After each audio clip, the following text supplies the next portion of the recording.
fruit is so sweet. No. Yes, it's perfectly ripe. They started here as refugees, but now are helping build up the community by starting small businesses and restaurants.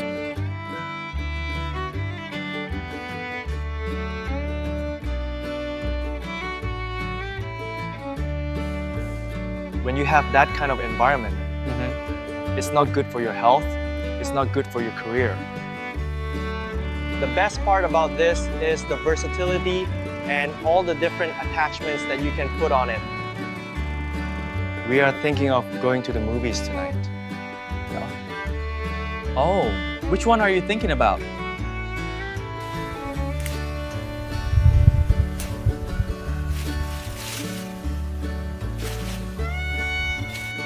The best part about this is the versatility and all the different attachments that you can put on it.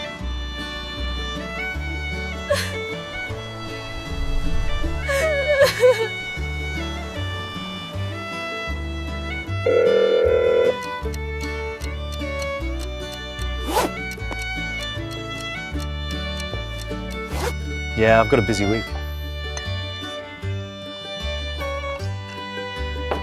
Oh, tell me about it. I think that's why this has been so popular, because it offers a lot of value. So I was just playing this game and it's actually pretty cool. I was so surprised when I saw him. He had changed so much since the last time.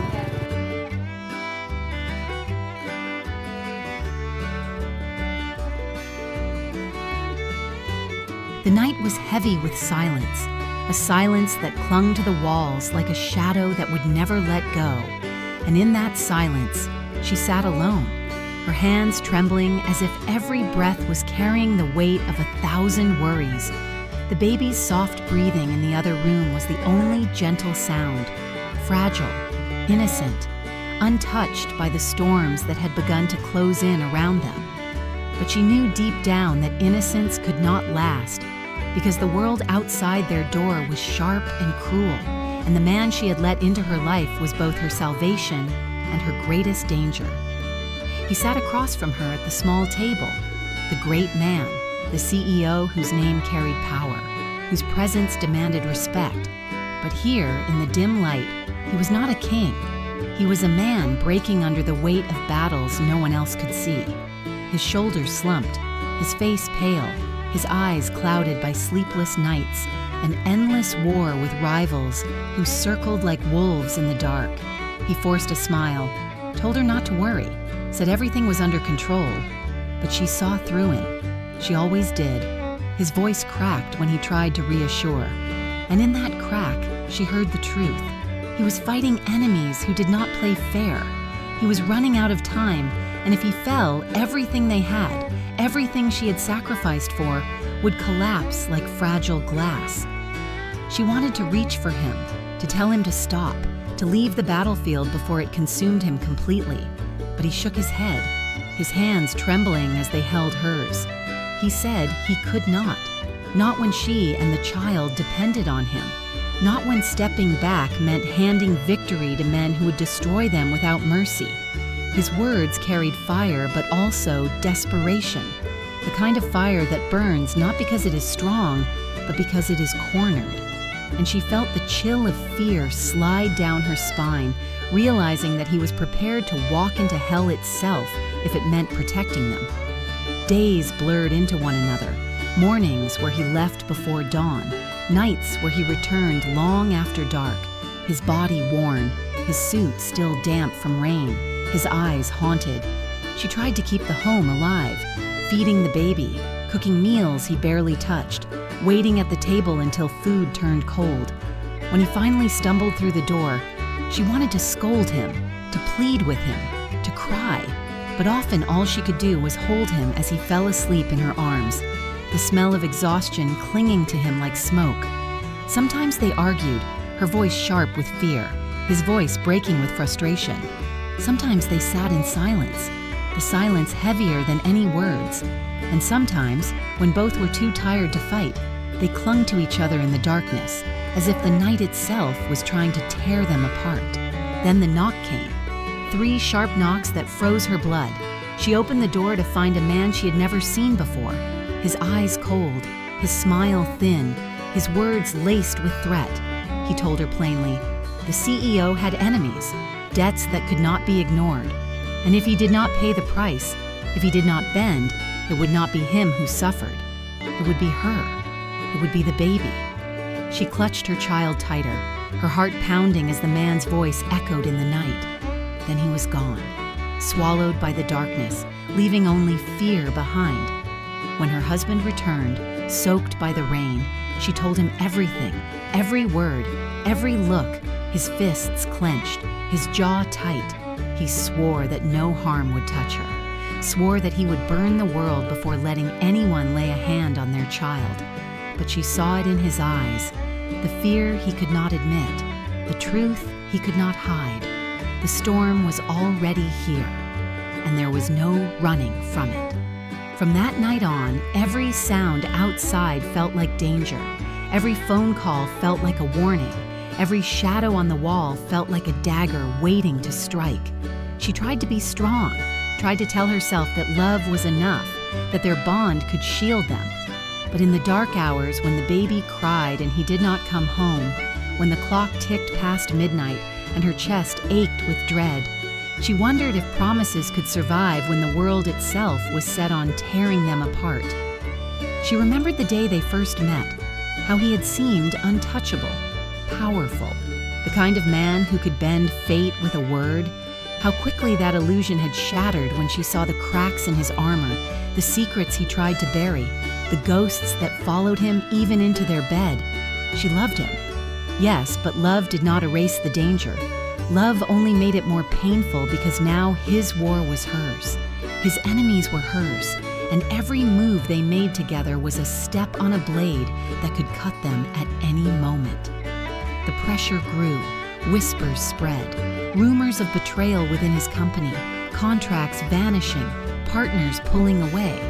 She saw the toll it took on him, the way his hands shook when he thought no one was watching, the way his eyes darted to the window as if expecting someone to be there. She wanted to believe his reassurances, but the pit in her stomach told her otherwise. Something was coming, something that would change everything, and no matter how tightly she held on to him, she knew she could not stop it. The baby cried that night louder than ever, and as she rocked the child in her arms, she whispered promises she wasn't sure she could keep. Promises that no matter what happened, she would fight, she would protect. But in her heart, she feared the truth, that the fight ahead was bigger than her, bigger than him, bigger than love itself, and that one day soon, the life they had tried to build would be shattered by forces they could not control. And that was when the phone rang, shrill, piercing like the scream of fate itself. She answered with trembling hands, and the voice on the other end was one she did not recognize, a voice that spoke of accidents, of danger, of a future she had never dared to imagine. And as her knees buckled and the room spun around her, she realized the storm was no longer coming. It was here, and it had already begun to tear her world apart. The call did not end with comfort. It ended with fear. A voice that carried no mercy told her to prepare, to expect the worst. And when she dropped the phone, her heart nearly stopped. She wanted to scream, but the baby stirred in his sleep, so she bit her lip until blood filled her mouth, her body trembling like a leaf in the storm. Then the door creaked open and he entered, his face pale, his clothes stained with the rain, and something darker, something she could not name. She rushed to him, but he raised his hand, his eyes sharp, telling her not to touch him, not yet. She froze, her breath caught, and then he whispered, "It is worse than I thought. They know everything. They know where we live. They know about you, about the baby, and I cannot protect you if I stay." His words struck her like knives.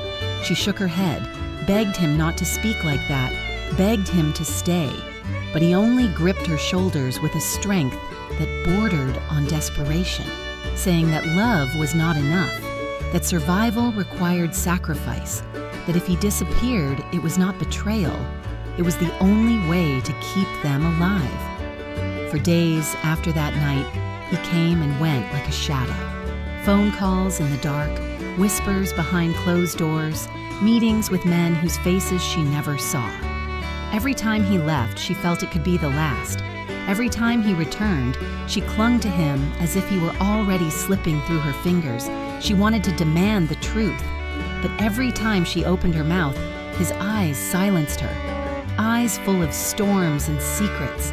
Eyes that said if she knew too much, she too would become a target. The baby grew restless, perhaps sensing the tension, crying at night until her arms ached, and yet she refused to break. She cooked meals no one ate, she cleaned rooms no one visited. She waited, always waiting, until her reflection in the mirror no longer looked like her, but like a ghost haunting her own life. Then one morning, she woke to find him gone. His side of the bed cold, his clothes missing, the house too quiet. She searched every corner, called his name until her voice cracked, but he was gone. Only a note left behind, a note written in his hurried hand. It said, "Do not look for me. Protect the child, trust no one. I will return when it is safe, but do not wait at the window. Do not cry for me, because every tear will only weaken the shield I have built around you." She read the words until the ink blurred with her tears, clutching the paper as if it were the last piece of him she had. The baby cried, and she pressed the paper to her chest, whispering promises that she would survive, that she would protect their child. But deep inside, she wondered if he had already been taken, if those words were the last he would ever give her. Days turned into weeks, and rumors began to spread. Whispers in the village about a powerful man brought down, about betrayal in the company, about accidents that were not accidents. She tried not to listen, but every whisper was like a blade carving away at her hope. Then came the letter, slipped under the door in the dead of night. A plain envelope with her name written in unfamiliar ink. Inside was a single photo. Her husband standing with another woman, his face unreadable. The woman's hand on his arm. The words written below cut her deeper than any knife. It said, "This is who he protects now. Not you, not the child." She fell to the ground, the baby in her arms, her cries muffled by the walls. She wanted to believe it was a lie, but doubt had already sunk its claws into her. Doubt that would not let go. Every moment replayed in her mind. His absences, his secrets, his refusal to tell her everything. Had he been protecting them? Or had he already chosen another life? Anger burned where sorrow had been, and she swore she would not wait like a fool. She would find the truth. No matter how dangerous, she would uncover every secret he had tried to hide, even if it destroyed her. She began to follow the whispers, visiting places he had once spoken of, questioning people who looked away when she mentioned his name. Everywhere she went, she found fragments, pieces of a puzzle she could not yet see. A man who had betrayed his partners, a man who had stolen from enemies, a man who had loved deeply and fought desperately, but no one gave her the whole picture. Only enough to keep her searching, only enough to keep the fire of obsession alive. The danger grew with every step. Shadows followed her at night. Footsteps echoed behind her. The baby's cries seemed louder, more fragile, as if the world itself wanted to break them. But she pressed on, driven by the need to know, the need to prove the photo wrong, or perhaps to confirm it, because uncertainty was killing her more than the truth ever could. Then she met him, a man who claimed to know her husband, a man with scars on his face and bitterness in his voice. He told her the truth she did not want, that her husband had made enemies too powerful, that his disappearance was not for love, but for survival, and that the woman in the photo was not a betrayal, but a shield, a cover to keep the wolves at bay. She wanted to believe him, but trust was a currency she no longer had, and yet something in his voice, something in his eyes, told her he was not lying. The man warned her to stay hidden, to stop searching, because the deeper she dug, the closer she came to the same fate as him. but she shook her head, whispered that she was not afraid, that she had already lost too much to turn back now. And for the first time, the man smiled, a bitter smile saying that maybe she was stronger than her husband ever was.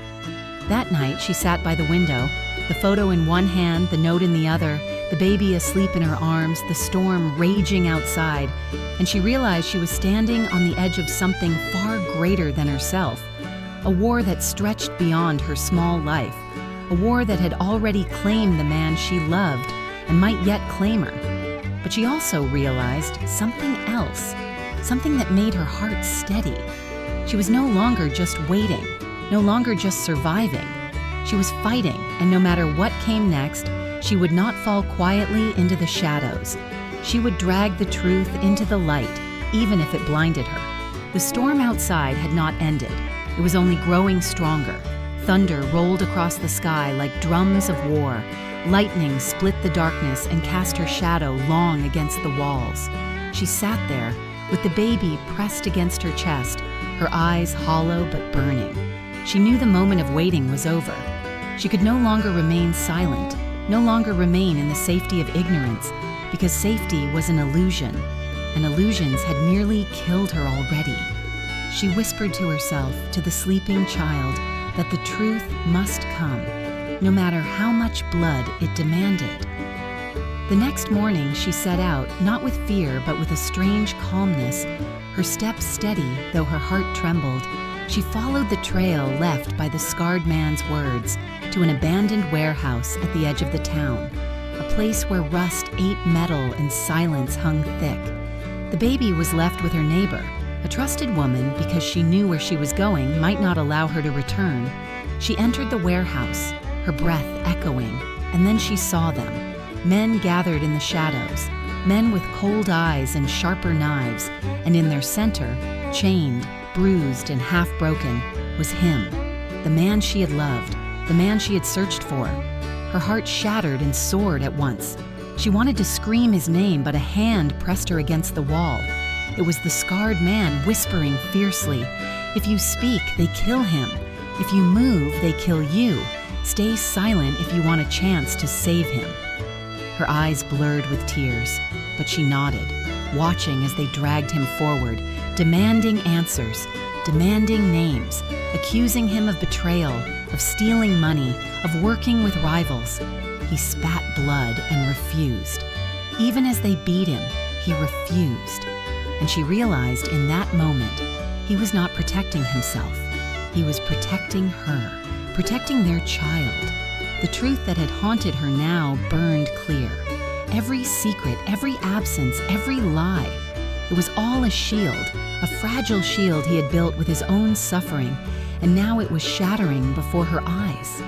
Hours passed like lifetimes. She hid in the shadows, trembling with rage and helplessness, until the scarred man whispered again, "Tonight is your only chance. They will move him at dawn. Once they move him, you will never see him again. You must decide, save him or let him die." The words carved into her soul. She wanted to scream, to fight, but she had no weapon, no army, only her will. And yet sometimes, will was enough. She thought of the baby, thought of the life that waited, and she whispered to the scarred man, "Help me."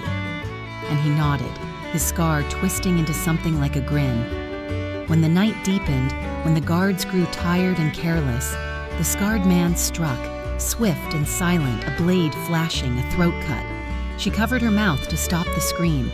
The world turned red and black. And then they were moving, dragging him, her husband, her love, his body limp, his breath shallow but alive, always alive. They stumbled through the darkness, through the rain that washed the blood from their hands, every step a battle, every breath a prayer, until they reached the edge of the forest, until the warehouse was only a shadow behind them. She collapsed beside him, pressing her lips to his forehead, whispering that she was here, that he was safe, that she had never doubted, not truly. And his eyes opened, dull with pain, but lit with recognition. He whispered her name, and in that whisper was everything. Apology, love, and the weight of 1,000 broken promises. But their escape was not freedom. It was only the beginning, the scarred man warned her. They would come. They would not stop, because what he carried, the secrets in his mind, the evidence he had hidden, were worth more than lives, worth more than blood. And now she was part of it. Now she was marked as surely as he was. There would be no peace, only running, only fighting until the end. She wanted to break, wanted to scream at fate, but she looked at him, looked at the man who had given everything, and she found strength she never knew she had. She said, "Then we fight, not just for us, but for the child, for the future." And he smiled, a broken, bloody smile whispering that she was stronger than he ever was, stronger than anyone he had ever known.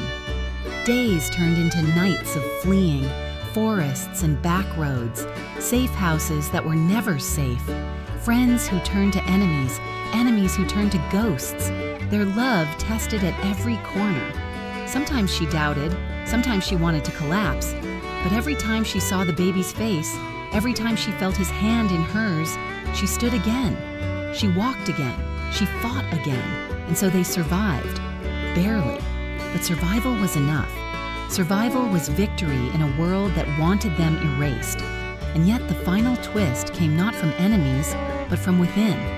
One night, as they hid in a broken house at the edge of a ruined town, he confessed, his voice barely a whisper, that he had made a deal with someone too powerful, someone who now owned a piece of him, a deal made before he ever met her, a deal that had given them time, but now demanded payment.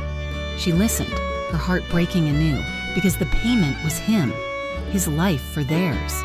He said he could run no longer, that he had to go, had to face it, and she screamed. She clawed at him, begging him not to, begging him to stay, but he only kissed her as if it were the last time, and whispered, "You saved me once. Now let me save you." At dawn, he left, disappearing into the fog, his shadow swallowed by the rising sun. She held the baby, her body shaking with sobs, knowing she might never see him again, knowing his promise to return was one promise he could not keep. And yet, deep in her heart, she clung to one fragile hope, the hope that love, even broken, even scarred, could find its way back through the darkness, that one day the storm would end, and the man who had vanished into the shadows would step into the light once more, not as a hero, not as a savior, but as hers, only hers.